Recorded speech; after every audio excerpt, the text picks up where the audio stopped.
Hello everyone, welcome back to the Disputing series from the first book on the reading list, which can be found at ocdrecovery.com. Probably one of my favorite books by Ellis. As I tell a lot of people I coach, I've read all the Ellis books on the reading list, of course, more than once. And then I probably read almost every single book in the Stubbornly Refused series. Then his documentary, his autobiography he wrote, REBT, It Can Work For Me. It worked for me, it can work for you too. I think he wrote that in 2003 when he was 90 and he was basically in bed in a wheelchair. It was an amazing book. So today I have exercise 14 and I'm going to pertain this to the fear of never getting better, which is something that most people have in many things in their life, not just OCD and anxiety recovery, but PTSD, GAD, panic disorder, cancer, losing their job, losing their house, not being able to accept that they lost a son in a motor vehicle collision. So many different things. So before I go any further, please subscribe, hit that like button down below. Let me know what you think about this video. This will be a very important one when it comes to breaking down the fear of fear.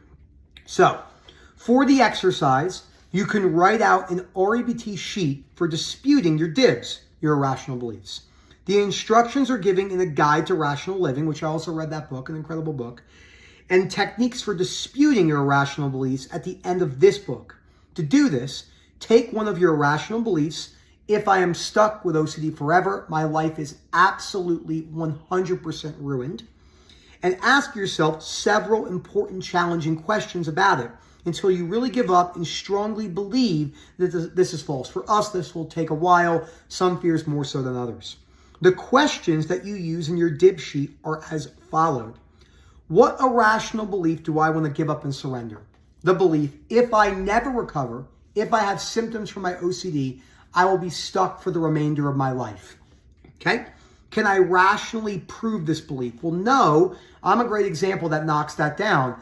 I had chronic physical anxiety and other symptoms, depersonalization and derealization, for a year or two, even after I had read all the books on the reading list, even when I put all the work in, and I still enjoyed a lot of my life. So I still was doing the things I wanted to do. I built a business with my wife. I traveled. I went to the gym. I hiked, all while suffering with OCD. It's not desirable. It's not something I'd want as a grand scheme in life. Like, oh, I would pick suffering with OCD over not picking suffering with OCD, but I have to learn to accept it. What evidence can I disprove this belief? Well, look at people like me, Rob, Momin, Gemma, Elliot, other on the Real Talks who might still be in the journey to some degree, which is fine, but look at their perspectives on their suffering. Look at other people who are going through hardships in their life, but they still have a moderately good mindset about it. Does any evidence exist for the truth of this belief? Well, not really, because if you look at it, if I'm stuck with OCD forever, my life is ruined. You can find truth in that depending on who you talk to, but if you talk to the individuals that have an understandable yet extremely problematic perception on their OCD or anything going wrong in their life, loss of a loved one, motor vehicle collision, recessions, etc., that perspective they hold. Remember, most people believe A equals C, and I was one of them.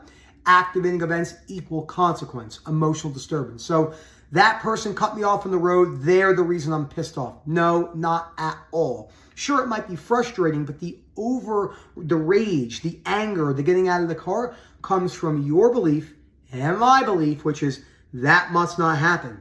This is the worst thing ever.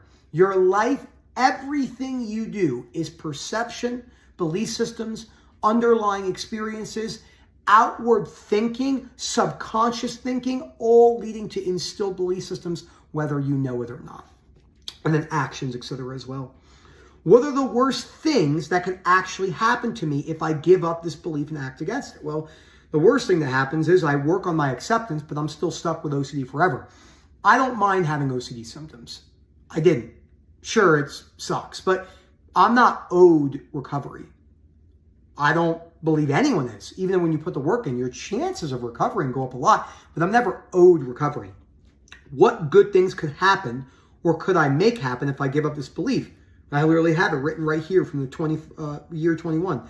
Recovery, less anxiousness, better life structure, improving, no guarantee, right? A lot of people go wrong on this. If I work on this, then I'll definitely recover. Not necessarily then the fear of fears are going to be coming in different ways because what the heck? And we all go through this. What the heck? I put the work in, I've read the books, I'm going back to work. I'm owed recovery. I'm owed this. No, not really. So, but yes, your chances are higher.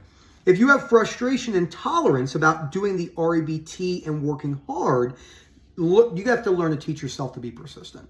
This will come easier to certain people depending on their life circumstances, what they've done in their life. It might be learning a new skill for people, okay? So, and then he uses different things, and I have all sorts of notes on this. So, what irrational belief do I want to dispute and surrender? So, I must not have to work hard at changing myself in REBT.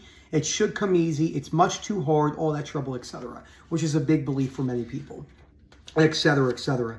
And then I had reread the book last year in November, and it was interesting. I like going back and looking at some of my old notes. Like I have all sorts of stuff here about adult websites, the struggles I had with my sensory motor, my body dysmorphia. What good things might happen or might I make happen if I use REBT at my problems? I might get over my problem by using REBT. I'm now anxious and depressed, but by using REBT, I could well become considerably less anxious and depressed, or even unanxious and depressed, or even, key word, significant chance, but no guarantees, etc., etc. By working against my frustration and tolerance, even if it takes me a while to succeed, I will get better and better at it. Can at times enjoy my activity and see that I am increasingly promoting my own independence and emotional mastery. Controlling your emotions is very difficult to do. It's probably one of the hardest skills for most people.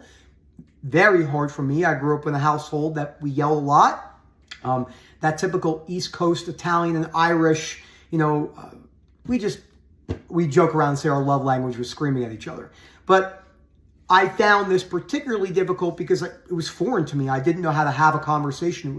I was childish in my behaviors in many ways. So it is possible. It took me quite a few years to get good at this. Setbacks and relapses along the way, but do not give up.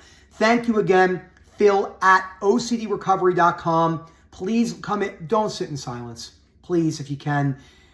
I'm not saying you have to be here forever, right? That's not the goal. I've worked with endless amounts of people from all over the world, different time zones, different countries. I think myself, I've worked with 60 to 80 countries. So different backgrounds. I've yet to meet a treatment-resistant case, but I have met many people who are unwilling to put the work in. At this point, or still, I was one of those people. There is hope. Thank you again, and as always, enjoy the rest of your day.